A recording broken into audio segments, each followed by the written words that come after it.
তুমি কি খেয়েছো? দেখো আমার খুব খিদে পেয়েছে, নিচে চলো। আর বাকবিতণ্ডায় জড়ালো না আরশি। পাভেলকে নিয়ে নিচে এলো।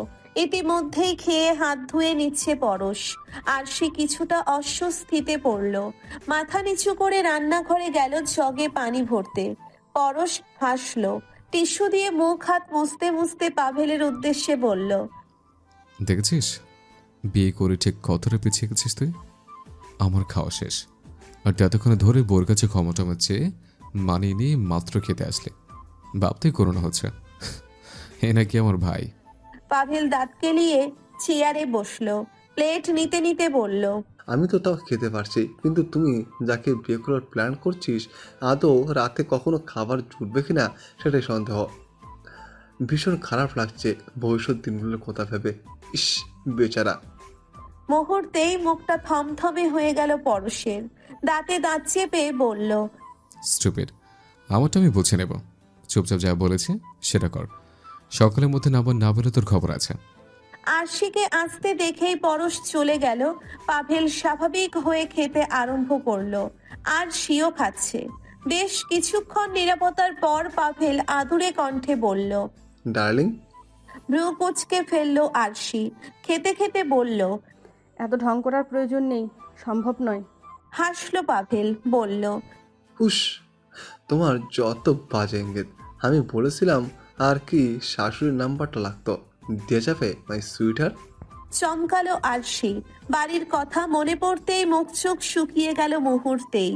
নইয়ে যাওয়া কণ্ঠে বলল, কি করবেন, ওদেরকে ফোন দিতে বারণ করেছে আপু খুব রাগারাগি করে। আরে তুমি চিন্তা করো না, মানাতে তো হবে শ্বশুর শাশুড়িকে। নাম্বারটা তো দাও। মাথা নাড়ল আরশি। ঘাড় কাত করে বলল, ঠিক আছে, সকালে নিন। ঘড়ির কাঁটায় তখন মাত্র 7টা। সূর্য উঠে গেছে ইতিমধ্যেই। তার প্রকাণ্ড আলোতে ধরণীয় উজ্জ্বল হয়েছে। রোদের তপ্ততা এখনো গায়ে পড়ার মতো না হলেও এই গরমের মধ্যে একাধারে মিনিট পাঁচেক দাঁড়ালেই পিঠ পুড়ে যায়। বারান্দা থেকে সরে এলো পরশ। রোদটা গায়ে লাগছে বেশ। হাতের নাম্বারটা নিয়ে সারা রুমে পায়চারি কাটছে। কি বলা যায় ভদ্রমহিলাকে? কি বললে স্পর্শের কাছে দিবে কথা বলতে? অনেক ভাবনা চিন্তা করার পর ভাবলো ভার্সিটির প্রফেসর সাজবে। স্পর্শের তো সেকেন্ড ইয়ারের এক্সাম শেষ। এই বিষয়ে কিছু কথা বললেই হয়তো দিয়ে দিবে ফোন। যেই ভাবনা সেই কাজ। কল দিয়ে মুখের সামনে ফোনটা আনলো। বুকটা কেমন ধুকপুক করছে। শরীরটা উত্তেজিত হচ্ছে নানা চিন্তায়। সাজানো কথাগুলোও জড়িয়ে যাচ্ছে। ইস, সব এলোমেলো করে ফেলেছে পরশ। ওপাশ থেকে ফোন রিসিভড হলো। মুহূর্তেই ভদ্রভাবে শান্ত গলায় সালাম জানালো। চোখ মুখ কুচকালো স্পর্শী। ফোনের কর্কশ এই রিংটোনটা তার ঘুম ভাঙিয়ে দিয়েছে। মা পাশেই গভীর ঘুমে আচ্ছন্ন। সারা রাত ঘুম হয়নি। কিভাবেই বা ঘুমাবে? হসপিটালে বসে কি আর ঘুমানো যায়? অনেক বলে কয়ে শেষ রাতে সিঙ্গেল বেডটার একপাশে গুটি সুটি মেরে শুইয়ে দিয়েছে স্পর্শী। ফোনের ওপ্রান্তের সালামের উত্তর দিয়ে ঘুমন্ত কণ্ঠে বলল, কে? আম্মু তো ঘুমাচ্ছে। চমকালো পরশ। এটা স্পর্শী। ওফ, যাক বাবা, বাঁচা গেল। তাও এত মিথ্যে কথা আর বলতে হবে না। ওপাশ থেকে কোনরূপ সাড়া না পেয়ে স্পর্শী আবারও তাড়া দিল। আরে কে বলছেন? গলা পরিষ্কার করে নিল পরশ। শান্ত কণ্ঠে বলল, আমি বলছিলাম, আসলেই হয়েছে কি, লোকে মুখে শুনেছিলাম বিয়ের আগে আগে প্রাক্তনের দোয়া নিতে হয়, নইলে নাকি সম্পর্কে অভিশাপ লাগে। সেজন্যই কল করলাম। দ্রুত একটু দোয়া টোয়া করে দাও। একটু পরে বরযাত্র নিয়ে বনতে যাব। আর মজার কথা কি, তোমার ভাগ্যটা অতি প্রসন্ন। এই দেখো, আজ তোমার বোনই আমার বউকে বরণ টরণ করে ঘরে উঠাবে। কি দারুণ ব্যাপার, তাই না? তোমার তো গর্ব হওয়া উচিত। দ্রুত দোয়া করে দাও। চোয়াল শক্ত করে ফেলল স্পর্শী। দাঁত মুখ খিচে কিছুটা অশ্রাব্য গালি দিল। তোকে আমি দোয়া চিবিয়ে খাওয়াবো, ভর্তা করে মুখের মধ্যে ঢুকিয়ে দেবো, অসভ্যের বাচ্চা তুই। আর শুনল না পরশ। কেটে দিল ফোন, কারণ এর পরের ভয়ঙ্কর শব্দগুলো দাবানলের মতো পড়বে। সেই শব্দের চিৎকারে যদি ফোনের স্পিকার সহ কানটাও যায়, তাহলে যাক, আজ অনেক দিন পর একটু শান্তি পেল। আপাতত চালানো শেষ। পরবর্তী দোয়া সে গায়ে হলুদের আগে চাইবে এবং নিশ্চয়ই স্পর্শিয়া সর্দার দোয়া করবে। স্তব্ধতার চাদরে মুড়িয়ে ফোনের দিকে তাকিয়ে রইল স্পর্শিয়া। মুঠো ভর্তি হাতে ফোনটা রয়েছে। দোপা মুড়িয়ে এক পায়ের হাঁটুতে থুতনি ঠেকিয়ে তাকিয়ে আছে সাদা চাদরটার উপর। প্রকৃতি তার সাথে অদ্ভুত এক খেলায় মেতে উঠেছে। যতই প্রাণপণে চেষ্টা করুক না কেন, দিন শেষে ব্যর্থতাগুলো হানা দিচ্ছে হৃদয়ে। সযত্নে লুকিয়ে রাখা ঘাগুলো তাজা হয়ে উঠছে ক্রমশই। চোখের কোণ দুটো তপ্ত পানিতে ভরে উঠল। পাপড়ি ডিঙিয়ে সেটা মুখের নরম আস্তরণকে ভেদ করার আগেই বৃদ্ধ আঙ্গুল উঁচিয়ে মুছে ফেলল। স্নিগ্ধ দৃষ্টিতে মায়ের দিকে তাকিয়ে ডাকল। হাত দিয়ে আলতো গতিতে দুবার নাড়া দিল। ধরপড় করে উঠে বসলো পিপাসা। কি হয়েছে রে? খারাপ লাগছে? আবার বমি করবি? স্পর্শী ক্লান্ত দৃষ্টিতে মায়ের দিকে তাকালো। মাথাটাকে হেলিয়ে বুকের মধ্যে ঠাঁই নিল। তার ডান হাতটাকে দুহাতের মধ্যে শক্ত করে জড়িয়ে নিল। কণ্ঠে নমনীয়তা এনে অনুনয় করে বলল, আম্মু বাসায় চলো প্লিজ। আমার এখানে একটু ভালো লাগছে না। হসপিটালের মধ্যে কেমন ওষুধ ওষুধ গন্ধ। আমার ভীষণ বমি পাচ্ছে। এই গন্ধের মধ্যে খেতে পারবো না। আমাকে বাসায় নিয়ে যাও। এখানে থাকলে আরও অসুস্থ হয়ে পড়বো। আচ্ছা ঠিক আছে, আমি ডাক্তারের সাথে কথা বলে দেখব। আগে আসুক, যদি বলেন তোকে ছাড়পত্র দেওয়া যাবে তাহলে সাথে সাথেই বাসায় নিয়ে যাব। বিরক্ত হলো স্পর্শী। মুখভঙ্গি করুণ করে অন্যদিকে তাকালো। এরপর মাকে বোঝানোর স্বরূপ বলল, উফ মা, তুমি বুঝতে চাইছো না কেন? এখানে থাকলে বরং ওদেরই লাভ। ওরা আমাকে এখানে রাখার জন্য সর্বোচ্চ চেষ্টা করবে। প্লিজ, ওদের পারমিশন নেওয়ার প্রয়োজন নেই। তুমি বলো, আমার মেয়ে এখানে থাকতে পারবে না। ও হসপিটালে বসে খেতে পারে না, বমি করছে। ওকে বাসায় নিয়ে যাব আমি, ব্যাস। এরপর ওনারা শুনতে বাধ্য। আর তাছাড়া আমি কোনো অপারেশনের পেশেন্ট নই যে আমাকে প্রত্যেক বেলায় ড্রেসিং করাতে হবে। যার কারণে হসপিটালে থাকবো। জ্বর হয়েছে, অতিরিক্ত দুর্বল ছিলাম বলে ঔষধে কাজ করছিল না তেমন। এখন সুস্থ আছি। কালকে কতগুলো স্যালাইন নিলাম। এখন বাড়ি গিয়ে সময় মতো খাবার আর ঔষধ খেলেই ঠিক হয়ে যাব। শান্ত হয়ে শুনলেন পিপাসা। মেয়ের কথা মাথা নাড়িয়ে মেনেও নিলেন, কেননা মেয়ে যথার্থই বলেছে।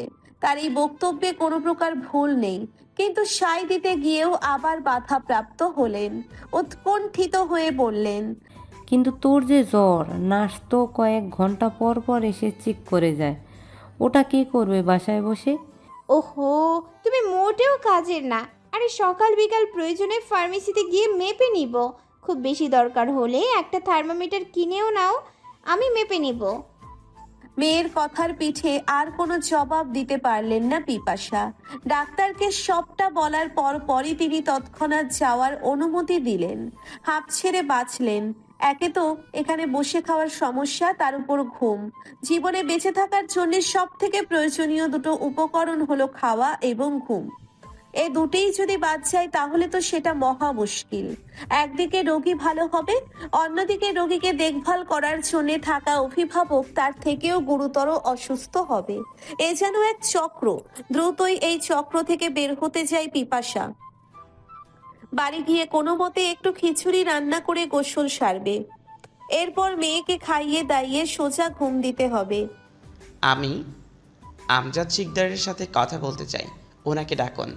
হাঁক ছেড়ে উত্তর দিলেন ব্যক্তিটি। খানিকটা তবদা খেয়ে গেল মতিউর। দোতলার দিকে তাকিয়ে জনশূন্য বারান্দাটা একবার দেখে নিল। সামনেই বেহাই হতে গিয়েও না হওয়া ব্যক্তিটি ক্ষুব্ধ হয়ে দাঁড়িয়ে আছে। তার এই ক্রোধের কারণও যুক্তিসঙ্গত। এই তেজ, এই ঝাঁঝালো কথার পরিবর্তে কিছু বলার মুখ আর শিকদার বাড়ির কারণে। মতিউর বললেন, শান্ত হন আপনি, এখানে বসুন, আমার সাথে কথা বলুন, আমি বুঝিয়ে বলছি। ব্যক্তিটি বোঝার চেষ্টা করবেন না, শুনলেনও না, বরং কণ্ঠকে 3 গুণ উচ্চতায় নিয়ে চিৎকার করে উঠলেন, আমাকে কথা দিয়ে আমার মেয়েকে আনুষ্ঠানিকভাবে আংটি পরিয়ে এখন নানা অজুহাত দিয়ে বিয়ে ভেঙে দিচ্ছেন কেন আপনারা? আমি আমজাদ শিকদারের কাছে কথা বলবো, ওনার থেকে জবাব চাই। উনি নিজেই তো মেয়ে দেখে আংটি পরিয়ে আসলেন, তাহলে বিয়ের আগে দিনরাত এমন নাটক করার কি হলো? এত আত্মীয় স্বজনদের দাওয়াত দিয়েছি, সবাই মুখে চুলকানি দিচ্ছে, আমার মুখ। কত আয়োজন ছিল, সব ব্যর্থ।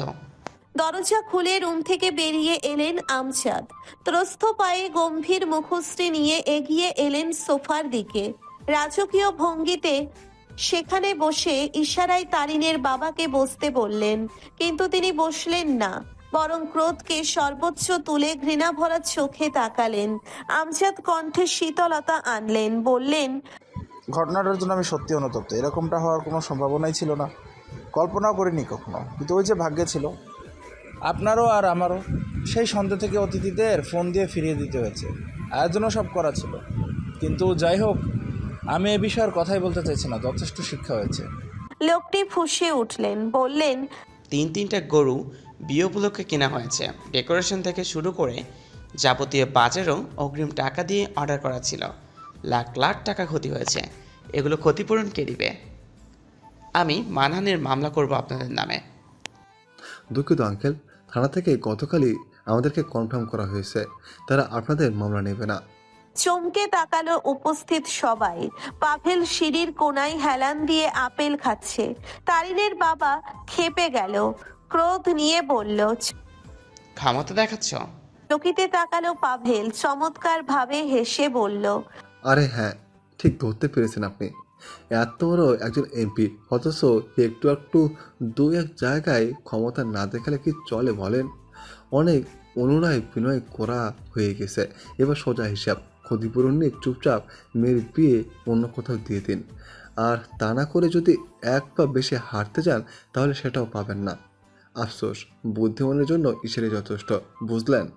চোখ টিপ মেরে কথাগুলো বলে ডাইনিং এর দিকে এগিয়ে গেল পাভেল। থতমত খেয়ে গেল লোকটি। ইতিমধ্যেই আমজাদের ইশারা মোতাবেক টাকা নিয়ে এসে পড়েছে মতিউর। গুনে গুনে 5 লাখ টাকা হাতে নিয়ে পুনরায় বলল, আমি খুবই অনুতপ্ত। ভালো একটা ছেলে দেখে মেয়েটাকে বিয়ে দিয়ে দিবেন, ভীষণই লক্ষ্মী মেয়েটা। লোকটি অস্বস্তিতে পড়লেন। কিছু বলতে গিয়েও কিছু একটা ভেবে চুপ রইলেন। এরপর টাকা হাতে থমথম পায়ে বেরিয়ে গেলেন বাড়ি থেকে। পাভেল বাবার দিকে তাকালো, পরক্ষণেই চোখ নামিয়ে হিমশিম খেলো। এরপর মিনমিন করে চাচার উদ্দেশ্যে বলল, লোকটা বেকুব, শুধু শুধুই এত কাহিনী। ক্ষতিপূরণের কথা আগে বললেই মিটে যেত। ভাই 5 কেন 10 লাখ দিতেও এক পায়ে রাজি ছিল। ধুর, এর থেকে আমাকে বললে হতো, অন্তত 5 দিয়ে বাকি 5 কমিশন খেতে পারতাম। লস লস, আমার কোনো লাভ লস নাই, জীবনটাই নাই লস। মেয়েটার কি জ্বর কমেছে? থমকালো পিপাসা। ফোনের দিকে বার কয়েক তাকালো। নিজের কানকেই যেন বিশ্বাস করতে পারছে না সে। ফোনের অপর প্রান্ত থেকে নীরবতা পেয়ে দীর্ঘশ্বাস ফেললেন শামসুল। ডাকলেন, তৃষ্ণা, কথা বলবে না? শরীরটা কেমন কেঁপে উঠল পিপাসার। এই ডাক, এই কণ্ঠের নমনীয়তা গত কয়েক যুগ ধরে শোনা হয়নি। এরকম একটু ডাক, একটু আদর, একটু সোহাগ পাওয়ার জন্যে ছোট্ট হৃদয়টা একসময় বিভোর হয়ে উঠত। সময় পাল্টালেও সে মন পাল্টায়নি। ডাকটুকু শোনার সাথে সাথেই যে মনটা কেমন উতলা হয়ে উঠল। শান্ত কণ্ঠে প্রশ্ন ছুড়ে দিয়ে বলল, এটা তো আমার পার্সোনাল ফোন নাম্বারটা পেলেন কোথা থেকে? হ্যাঁ, এই প্রশ্নের আশা শামসুল মোটেও করেনি। তার মন যে উতলা হয়ে আছে মেয়ের অসুস্থতার শঙ্কা করে। ত্রস্ত কণ্ঠে বলল, শোভাম দিয়েছে, হসপিটাল থেকেই জোগাড় করেছে। একটু থেমে, স্পোর্টসিয়া কেমন আছে? জ্বর কি কমেছে একটু? হ্যাঁ কমেছে। বাসায় এসেছি 9টার দিকে, খেয়ে ঘুমিয়েছে কিছুক্ষণ আগে। মনটা শান্ত হলে শামসুলের যাক চিন্তাটা কমলো। পরক্ষণেই দ্বিতীয় প্রশ্ন ছুড়ল, ওর কি রাগ কমেছে? আমি আসার পর আমাকে নিয়ে কিছু কি বলেছিল? একটু থেমে, আচ্ছা, আমি কি কাল আসবো? ও কি খুব বেশি রাগ করবে? অবাক হলো পিপাসা। লোকটা এত অপমানের পরেও আবারও আসতে চাইছে। যে লোক সারাটা জীবন নিজের প্রখর আত্মসম্মান নিয়ে বুক উঁচিয়ে হেঁটেছে, কেউ কোথাও তাকে দেখে চোখ ঘুরিয়ে নিলেও দ্বিতীয়বার সেই লোকের ছায়াও মারাতেন না। সেই লোক আজ এত অপমানের পরেও মেয়ের অসুস্থতা নিয়ে চিন্তিত। বারবার ছুটে আসতে চাইছে এতটা দূরে। বাবা বলেই হয়তো এত নমনীয়তা। এই ভালোবাসাটুকু আপনার বোনের সামনে বসে প্রকাশ করলে হয়তো আজ মেয়ের কাছে আসার জন্য আমার অনুমতি নিতে হতো না। আপনার আদরের বোনকে সারা জীবন প্রশ্নের বাইরে রেখেছেন, শাসনের বাইরে রেখেছেন। সেটা ভালো কথা, বোনের প্রতি ভাইয়ের ভালোবাসা থাকতেই পারে, কিন্তু তাই বলে স্ত্রী সন্তানদের জন্যও কিছু রাখা উচিত। আজ আপনার বোনের কারণে 2 যুগ ধরে আমি সংসার ছাড়া, স্বামী ছাড়া। চমকালেন শামসুল সর্দার, গম্ভীর কণ্ঠে বললেন, তুমি স্বেচ্ছায় বাড়ি ছেড়েছো তৃষ্ণা। শান্তি কিন্তু তোমাকে বের করে দেয়নি। শুধু শুধু দোষ দেওয়া বন্ধ করো। হাসল পিপাসা, আফসোসের স্বরে বলল, এই অন্ধবিশ্বাসের জন্য আজ আপনি একা। আমি ঠিকই আমার সন্তানদের নিয়ে সুখে আছি, কিন্তু দিন শেষে আপনি একা। আপনি নিজেও জানতেন শান্তি আপা আমাকে পছন্দ করে না, আপনার আগের স্ত্রীকে পছন্দ করে। এও জানতেন আপনার বাড়ির বাইরে থাকাকালীন উনি আমার নানাভাবে হেনস্থা করতেন, কিন্তু বিশ্বাস করেননি। দ্বিতীয়বারের মতো স্বপ্নাকে বিয়ে করার কথা আপনার বোনই আমায় জানিয়েছিল, আর সে রাতেই আমি স্পর্শীকে নিয়ে এক কাপড়ে বাড়ি ছেড়ে চলে এসেছি। হয়তো ওটা আমার সবচেয়ে বড় ভুল ছিল। আজ বাড়ি না ছাড়লে হয়তো সর্দার বাড়িতে আপনার বোনের মিথ্যার শেকড়টা অতটা বেশিও গাঢ় হতে দিতাম না।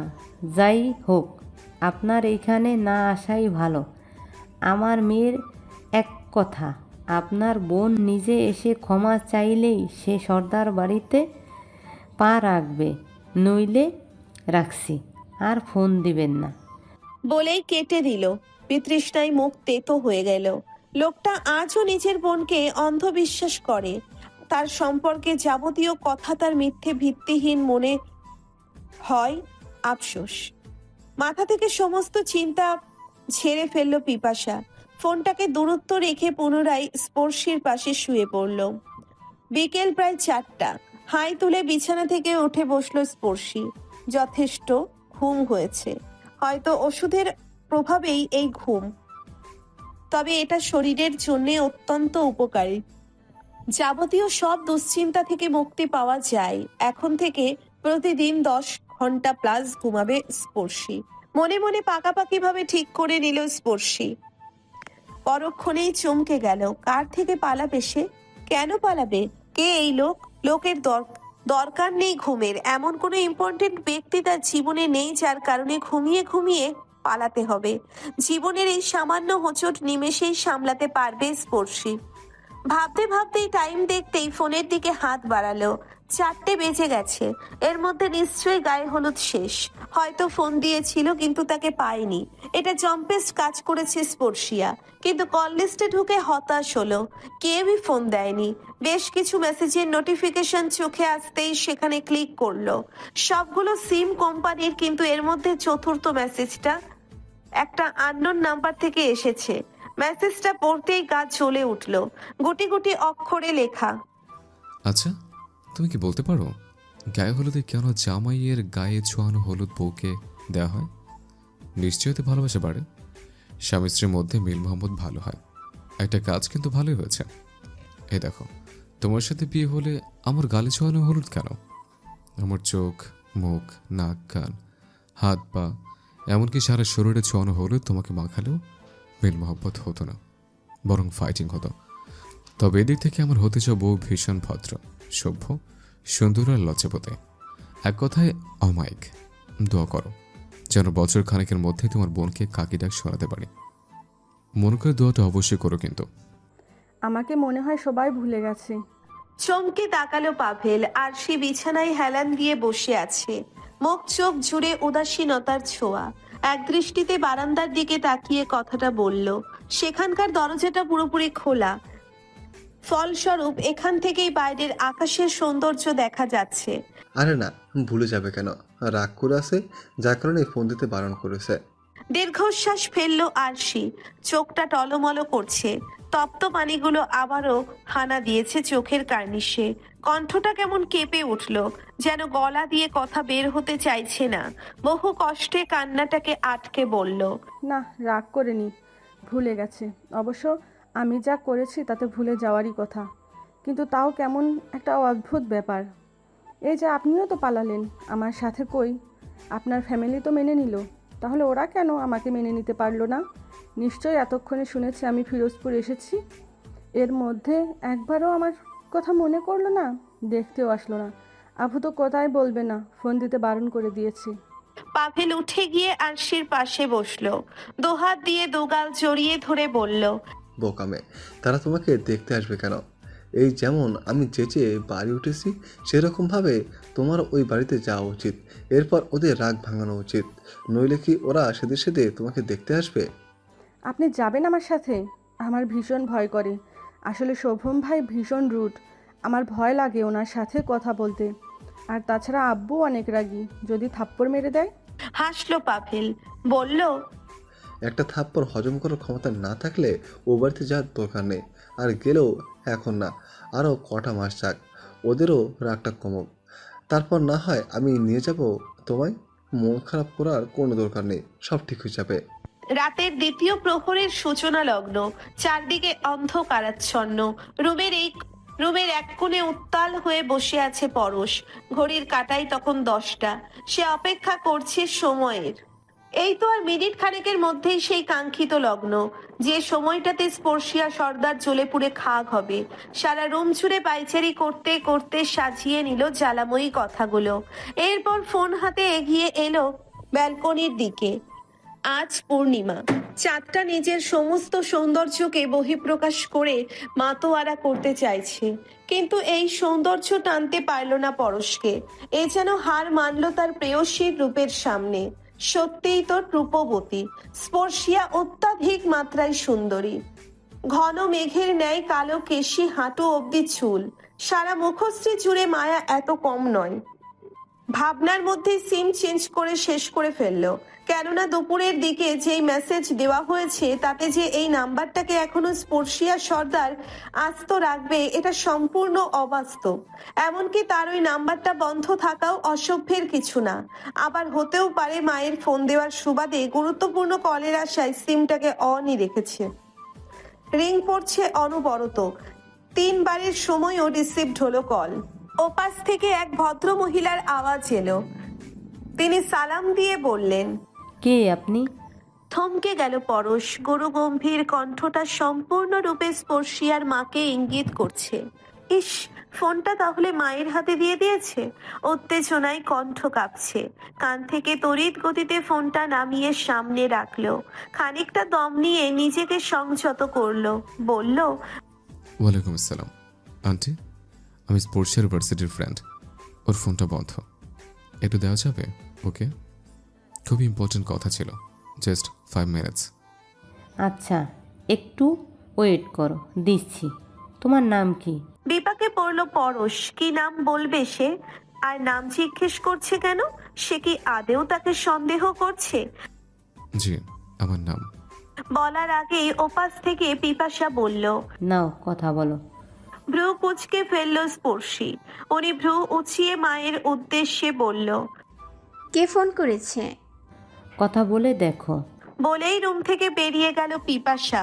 যাওয়ার সময় হাঁক ছেড়ে বলল, দ্রুত টেবিলে আসবি, তোকে খাইয়ে দাইয়ে ওষুধ খাওয়াতে হবে, এরপর আমি ঘুমোতে যাব।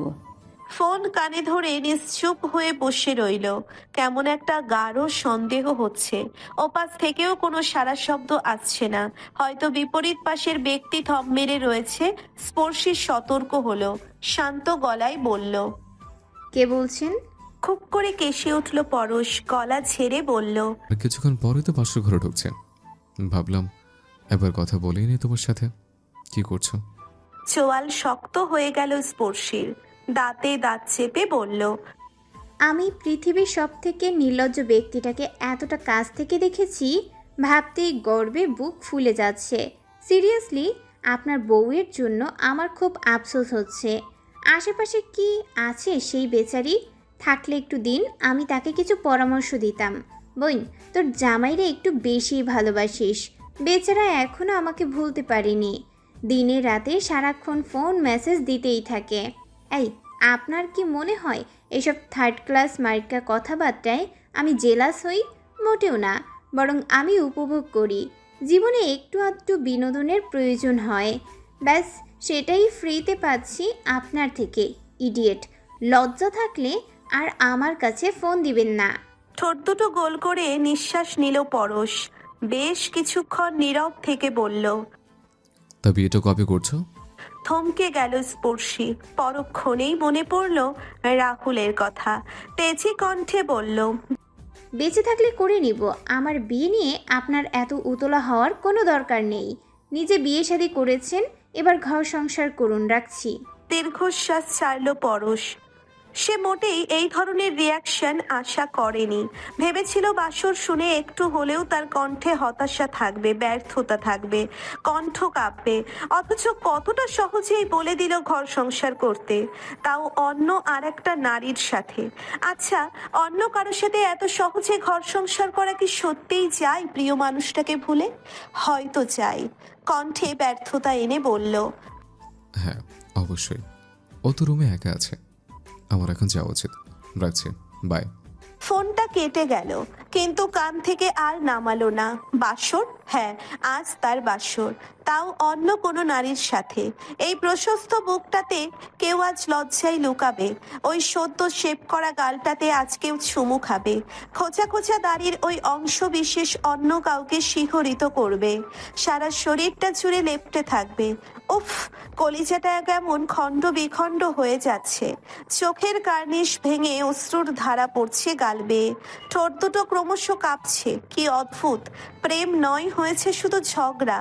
মায়া নয়, হয়েছে শুধু যুদ্ধ। সুন্দর করে দুটো কথা নয়, শুধু হয়েছে অপমান। চেনা নয়, জানা নয়, অপরিচিত বাপ ভাইয়ের শত্রু সমতুল্য অন্য কাউকে কোনো সময়ই বা মন দিয়ে বসলো সে? কেন তার বিচ্ছেদ এতটা যন্ত্রণা দিচ্ছে? কেন তার কাছে যেতে ইচ্ছে না হলেও তার আশার অপেক্ষায় হৃদয় পড়ছে? কেন?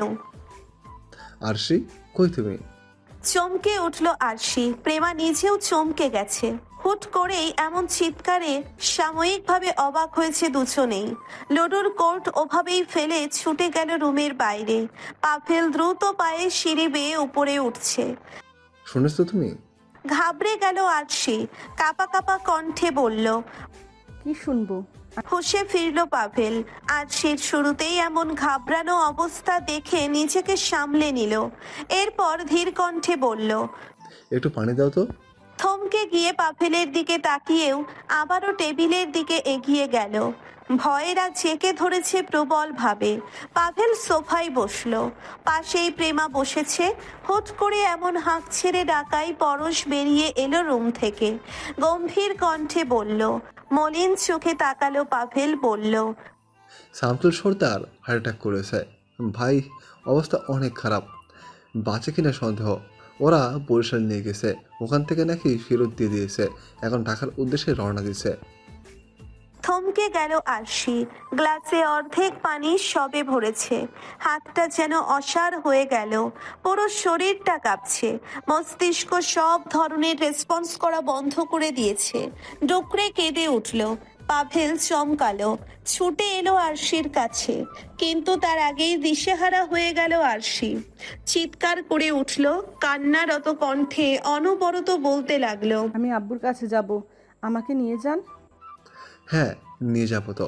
এখন তো রাত হয়ে গেছে অনেক, সকালে নিয়ে যাব। একটু শান্ত হও, কিচ্ছু হবে না। ভালো হসপিটালে নিয়ে গেছে তো, সুস্থ হয়ে যাবে। শুনল না আরশি। অনবরত খামচি দিতে লাগলো পাভেলের হাতে। হুঁশ হারিয়ে দুপাশে মাথা নাড়িয়ে চিৎকার করে বলল। আমার আব্বু মরলে তারপরে নিয়ে যাবেন আমাকে। আমি এক্ষুনি যাব, না নিয়ে যেতে পারলে আমাকে ছাড়েন, আমি একাই যাব। আরশিকে জোর হাতে আটকে রাখলো পাভেল। সান্ত্বনা দিয়ে বলল। একটু শান্ত হও, আগে ডিটেলস তো জানি। কোন হসপিটালে নিয়ে গেছে, কোন ডাক্তারের কাছে, এসব কিছু জানে না। হুট করে তোমায় নিয়ে কোথায় যাব? আর 11টা বেজে গেছে, একটু সকালটা হোক, সব কিছু জেনে বুঝে নিয়ে যাব। মানল না আরশি। ওভাবেই ছেড়ে দিল শরীরটা। বারবার মনে হতে লাগলো বাবা বাঁচবে না, কিভাবে যাবে সে? মাথায় আসতেই ছুটলো রুমের দিকে। জিহানের নাম্বার আছে তার কাছে, নিশ্চয়ই ওর থেকে জানা যাবে। কিন্তু তার হলো কই? ফোন দিতেই ওপাশ থেকে এক ভদ্র মহিলা জানালো সিমটা নেটওয়ার্ক সীমার বাইরে। হয়তো গার্লফ্রেন্ড চেঞ্জ করেছে আর সে জন্যেই সিমটাও চেঞ্জ।